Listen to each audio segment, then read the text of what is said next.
Hare Krishna, welcome to back my channel Radhe Krishna Radhe Krishna TV.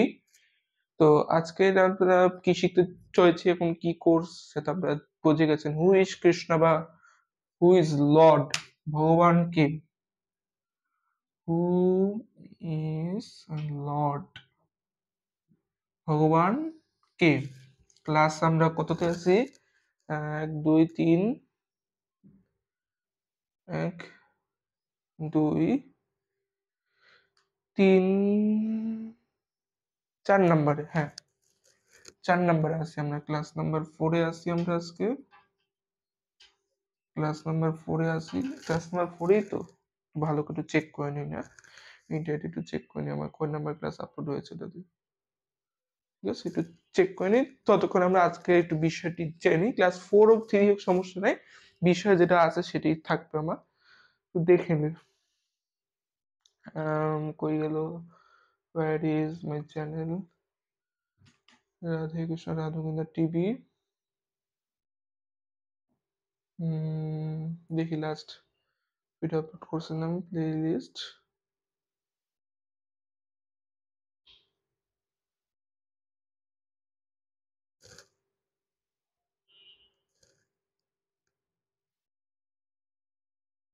হ্যাঁ, এটা চতুর্থ পর্ব বা চতুর্থ ক্লাস, এটা আমাদের চতুর্থ ক্লাস। আমার মনে হয় তার একটু সমস্যা করতেছে, আমি একটু ঠিক করে আসি, ভিডিও পজ করে দিচ্ছি। হ্যাঁ, এবার সবকিছু ঠিক আছে। হু ইজ লর্ড একটা কোশ্চেন মার্ক হবে। ক্লাস নাম্বার 4 আজকে আমরা আলোচনা করব কি জানেন? কারণ আজকে আমরা আলোচনা করতে চলেছি what is gods relationship with this art, অর্থাৎ আমাদের ভগবানের সাথে এই জগতের সম্পর্কটা কিরকম। আমরা আগের ক্লাসগুলোতে আলোচনা করেছি যে এই ভগবানের সায়েন্টিফিক প্রমাণ কাকে হচ্ছে ভগবান বলা হয়, তারপর ভগবান কি সাকার না নিরাকার, এই সামনে আলোচনা করেছি। এখন what is gods relationship with this world, অর্থাৎ ভগবানের সাথে জড়জগতে বা জগতের সাথে ভগবানের সম্পর্ক কি, জগতের সাথে ভগবানের সম্পর্ক কি, দিস ইজ মাই কোশ্চেন। আজকে এটার উপর আমরা আলোচনা করব, ঠিক আছে? তো আমি অবশ্যই পড়াশোনা করে আসছি, কারণ এই বিষয়ে আমার না নলেজ থাকলে তো আপনাদের নলেজ দিতে পারবো না। তো মেনলি আমাদের 7টা কোর্স লঞ্চ হবে। 7টা কোর্সের মধ্যে আমি একটা কোর্স বাদ দিতে চাচ্ছিলাম, এই শিশু পার্টের যে কোর্সটা, সেই কোর্সে সরল সারা ক খ সবাই এগুলো জানে, এগুলো কেউ শিখতে চায় না, তাও আমি শিখাচ্ছি। তো আশা করি হচ্ছে শিখাতে পারবো। তো যাই হোক, আমাদের আজকে আলোচনা জগতের সাথে ভগবানের সম্পর্ক কি। দেখেন, এই যে জগৎটা, মোর একটা একটু মুছে দিই, কারণ প্রশ্ন লিখলাম, আপনারা ডিসক্রিপশন নিতে পারেন বা খাতায় হেডলাইন দেখতে পারেন, ঠিক আছে? একটু বুঝাবো তো, যত আমি একটু মুছে দিলাম, বোর্ড যত আমার ছোট। তো এই দেখেন, এই যে এইটা মনে করেন আমার জগৎ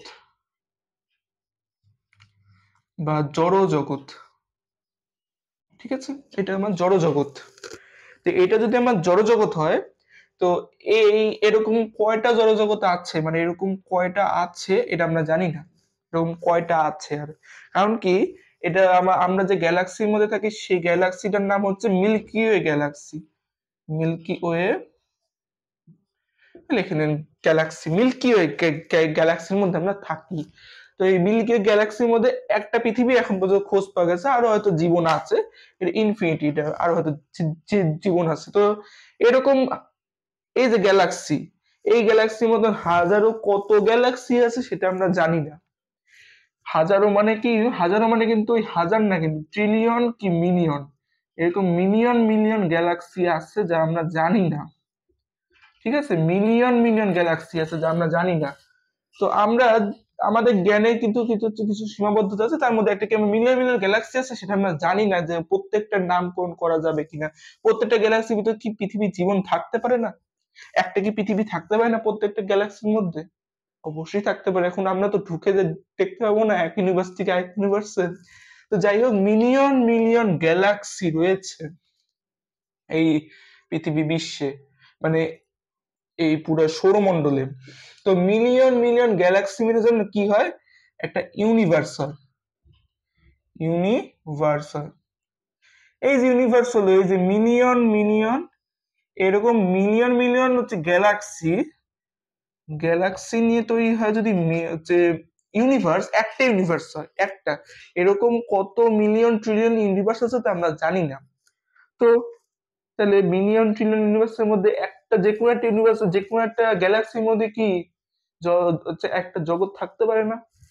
অবশ্যই থাকতে পারে, কারণ একটা আপেলের ভিতর মানে 1 কেজি আপেলের ভিতর থেকে একটা আপেল একটু পচা হতেই পারে, একটা আপেল একটু খারাপ হতেই পারে, আবার একটা আপেল একটু সবার থেকে ভালোও হতে পারে, নাকি? সেরকম আমি বলতে পারি যে যে এতগুলা জায়গার মধ্যে হয়তো এক জায়গায় পৃথিবী আছে। এখন এই সবকিছু সৃষ্টি করছে কি? প্রত্যেকটি ইউনিভার্সের জন্য কিন্তু প্রত্যেকটা আলাদা আলাদা করে ব্রহ্মা বিষ্ণু শিব আছে, সেটাকে আমরা জানি, এটা আমরা পরে পাঠে হয়তো আলোচনা করব, যে পরের ক্লাসগুলোতে সাজানো আছে এরকম। তো এক একটা ইউনিভার্সের জন্য ব্রহ্মা বিষ্ণু শিব আলাদা আলাদা করে আছেন, এক একটা ইউনিভার্সের জন্য। তো যাই হোক, তো এক একটা ইউনিভার্সের জন্য ব্রহ্মা বিষ্ণু শিব, কিন্তু এই সবকিছু, এই যে এতগুলা ইউনিভার্স, এই যে এই ইউনিভার্স গুলা, ইউনিভার্সকে ইউ দিয়ে প্রকাশ করি, ঠিক আছে? এই যে এতগুলো ইউনিভার্স, এটাকে কন্ট্রোল করছে কে? লর্ড।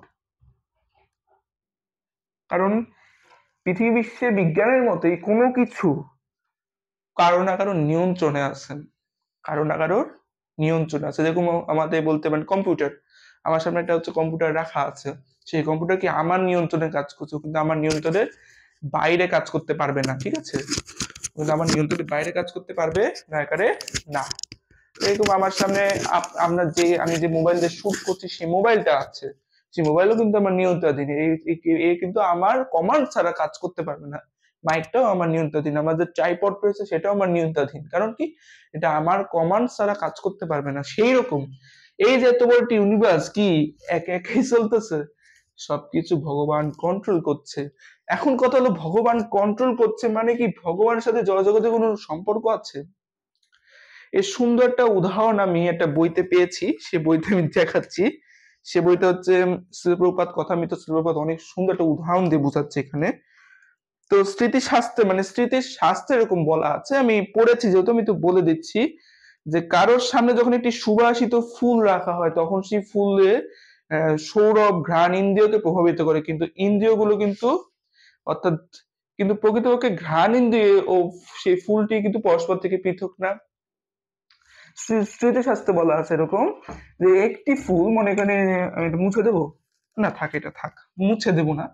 তো এই যে একটা ফুল, ফুল আমার আর্ট অত ভালো না, দেখি চেষ্টা করি কতটুকু ভালো আঁকতে পারি। এই যে একটা ফুল, এই ফুলের যে গন্ধ ছাড়িয়েছে, সেই গন্ধটা কি আমাদের মানুষের মানুষের মানুষের কি ঘ্রাণ ইন্দ্রিয়কে মানে আমাদের মানুষকে আনন্দ দিবে, সুখ দিবে, কিন্তু এই মানুষ আর ফুলের মধ্যে পার্থক্য আছে না? মানুষকে না সুখ দিবে, কিন্তু মানুষের ফুলের মধ্যে তো পার্থক্য আছে। এই এখন এই ফুলটা গন্ধ ছাড়ছে, গন্ধটা মানুষ নিয়ে সুখ পাচ্ছে, ঘ্রাণেন্দ্রিয় তৃপ্তি হচ্ছে, কিন্তু তারপরও মানুষ আর ফুলের মধ্যে একটা পার্থক্য আছে, ঘ্রাণেন্দ্রিয় এবং ফুলের সুবাসের মধ্যে পার্থক্য আছে, পার্থক্য আছে না? তদ্রুপ সেই রকম ইউনিভার্সের সাথে ভগবানের সম্পর্ক। ইউনিভার্সটা কি একটা হচ্ছে, এই ইউনিভার্সটা হচ্ছে মানুষ এবং ফুলটা হচ্ছে লর্ড। এই ফুলের গন্ধ মানে ফুলের শক্তি দিয়ে এটি এই মানুষটা সুখ পাচ্ছে, কিন্তু এই মানুষটার সাথে কিন্তু এই ফুলের কোনো সম্পর্ক নাই, বা এই মানুষটা হয়তো নাও জানতে পারে যে ফুলটা কি, এটা কিসের ফুল, নাকি? হতে পারে না। আমরা তো পৃথিবী বিশ্বে তো অনেক ফুলই আছে যা আমরা নাম নাও জানতে পারি। তো মানুষের হয়তো মানুষরা জানেও না এটা কিসের ফুলের সুগন্ধ, কিন্তু সে সুখে আনন্দ পাচ্ছে। সেই রকম অনেক মানুষ জানেই না যে ভগবান বলে কেউ আছে, এবং ভগবান থাকলেও ভগবানের শক্তি দিয়ে পুরোটা চলছে, সেটা আমরা কি সুখ অনুভব করছি না? ভগবানের শক্তিতে পুরো পৃথিবী চলছে, সেই চলার ফলে আমরা সুখ অনুভব করতে পারছি নাকি? আমরা তো হচ্ছে আমাদের ভগবান হচ্ছে আনলিমিটেড অক্সিজেন হচ্ছে আনলিমিটেড পানি দিচ্ছে, আনলিমিটেড আগুন দিচ্ছে, আনলিমিটেড তাপ দিচ্ছে, সবকিছু দিচ্ছে ভগবান, তাই কি? এবার আমরা সুখ অনুভব করতেছি না, কিন্তু আমাদের আমাদের সাথে কিন্তু তার কোনো ডাইরেক্ট কিন্তু কোনো সম্পর্ক নেই, এটা কিন্তু এভাবে প্রমাণ করা যায়। যে এই যে ফুলের উদাহরণ, ফুল মানুষের মধ্যে পার্থক্য আছে, কিন্তু ফুলের গন্ধ মানুষকে প্রভাবিত করতেছে, কিন্তু মানুষ জানেও না হয়তো যে ফুলের নামটা কি আসলে, বুঝছেন? এরকম ঘটনা কিছু মানুষের মানে এদের তাৎপর্য কি, যে ফুলের গন্ধ যখন মানুষকে প্রভাবিত করে, কিন্তু মানুষের ফুলের মধ্যে যত পার্থক্য আছে সেরকম ভগবানের শক্তিও মানুষকে প্রভাবিত করতেছে, কিন্তু ভগবান আর মানুষের মধ্যে পার্থক্য আছে। সেই জন্য এই ফুলের সাথে এই মানুষের কোনো সম্পর্ক আছে? নাই, অবশ্যই নাই। মানুষ একটা আলাদা জিনিস, ফুল একটা আলাদা জিনিস নাকি? এই ফুলের গন্ধে মানুষ হতে পারে এরকম কিছু, কিন্তু মানুষ আর ফুল দুটো কিন্তু ভিন্ন জিনিস। সেরকম লর্ডের শক্তিতে ইউনিভার্স চললো, ইউনিভার্স আর লর্ড কিন্তু আলাদা জিনিস। এরা এদের মধ্যে কিন্তু কোনো পৃথক ভাবে কিন্তু কোনো সম্পর্ক নাই, সেটাই এখানে উল্লেখ করছে শ্রীল প্রভুপাদ, এখানে উল্লেখ করেছে তার তার কথোপকথনের মধ্যে দিয়ে। এই জগতে তার কি কিছু করার আছে? সে তো এই জগতে তার কিচ্ছু করার নাই। আমরা যে পতিত হচ্ছি তার মনে দরকারও নাই ওটা তো টাকা দেখে দেখার, তার তার দরকারও নাই ওটা দেখার, কারণ সে কি, সে ভগবান, সে জানে সব কিছু, তার ইচ্ছাতেই আমরা তো পতিত হচ্ছি। তার ইচ্ছা বিনা পৃথিবীতে কিছুই হচ্ছে না, এটা পাতাও নড়ছে না তার ইচ্ছা বিনা। তো কি, সব ভগবানের ইচ্ছা না? তো ভগবানের ইচ্ছা যেহেতু, তো ভগবানের ইচ্ছা যেহেতু প্রত্যেকটা ইউনিভার্সে প্রত্যেকটা পৃথিবীতে এরকম ঘটনা ঘটছে, তো এই ভগবানের কোনো চিন্তা করার দরকার আছে? এই যে এই ফুলটা, আমরা বুঝি এই ফুলটা যে গন্ধ ছড়াচ্ছে, কে সেই গন্ধ নিল, কে সেই গন্ধ রেখে দিল, কে সেই ফুলে পাপড়ি তুললো, মানে সেই কে সেই গন্ধটা নিল, সেটা কি ফুল ভাবছে? না, ও কিন্তু ওর মতো গন্ধ ছেড়ে যাচ্ছে। কিন্তু সেরকম ভগবানের মতো শক্তি ছেড়ে দিচ্ছে, কিন্তু ভগবান দেখছে না যে খেয়ে বিপদ আছে। হ্যাঁ, এখানে একটা কথা আছে, ছোট্ট একটা কথা আছে, কি জানেন? যে এই যে এই ফুলটা যে যত্ন নিবে, এই ফুলটা যে যত্ন নিবে, সেই ফুলটা কিন্তু লাস্ট পর্যন্ত তাকেই মনে রাখবে নাকি? ফুলটা যে যত্ন নিবে, ফুলটাকে যে যাদর যত্ন করে বড় করে একদম বড় করে এটাকে হচ্ছে কি করবে, যত্ন নিয়ে শেষ বয়স পর্যন্ত তাকে রাখবে, তাকে কিন্তু ফুলটা চিনবে ভালো করে। সেই রকম ভগবানও, যারা আমরা ভগবান উপাসনা করব, ভগবান আরাধনা করব, সেই ভগবানকে এই ভগবান কিন্তু আমাদেরকেই দেখবে একমাত্র, যারা ভগবান উপাসনা করছে। যারা উপাসনা করছে না তাদেরকে ধাক্কা মেরে নরকে পাঠিয়ে দিবে এরকম। ভগবান অন্তত দয়ালু, ভগবান চাইলেই তাদেরকে নরক থেকে উঠে আনতে পারে, কিন্তু আমরা হচ্ছে ধরি না। মানুষের মধ্যে কে কে আছেন যে যে ভগবানের নাম, এই ভগবান মানে মানুষের মধ্যে এক এই কি উদাহরণ দেওয়া যায়? মনে করেন আমি আমি আপনার কাছে একটা চিঠি, মানে আমার একটা কাজ আপনি আমি আমি হচ্ছে করে নিতে চাচ্ছি আপনার কাছে, ওর বিনিময়ে আপনি আমার কাছে কিছু একটা আশা করেন নাকি? কিছু একটা আশা করেন না? হয়তো আমি আপনাকে টাকা দিলাম, এছাড়া আপনি আমার কাছে কাজটা করেন, মানে আমি কিছু একটা বিনিময়ে কিছু একটা নিলাম। সেরকম ভগবানের সাথে আমাদের সম্পর্কটা সেরকমই। মানুষ চায় যে কিছু একটা বিনিময়ে কিছু একটা আমরা হচ্ছে দিই। সেরকম ভগবান আমাদের আনলিমিটেড সবকিছু দিচ্ছে, ভগবান আমাদের আনলিমিটেড সবকিছু দিচ্ছে, আনলিমিটেড মানে কোনো শেষ নাই, ইনফিনিটি মান সেটা, এটার মানটা ইনফিনিটি, কোনো শেষ নাই, আনলিমিটেড অনেক কিছু দিচ্ছে ভগবান। কিন্তু আমরা এই মানুষ ভগবানকে ভুলে গেছি নাকি? কথা সত্য কিনা?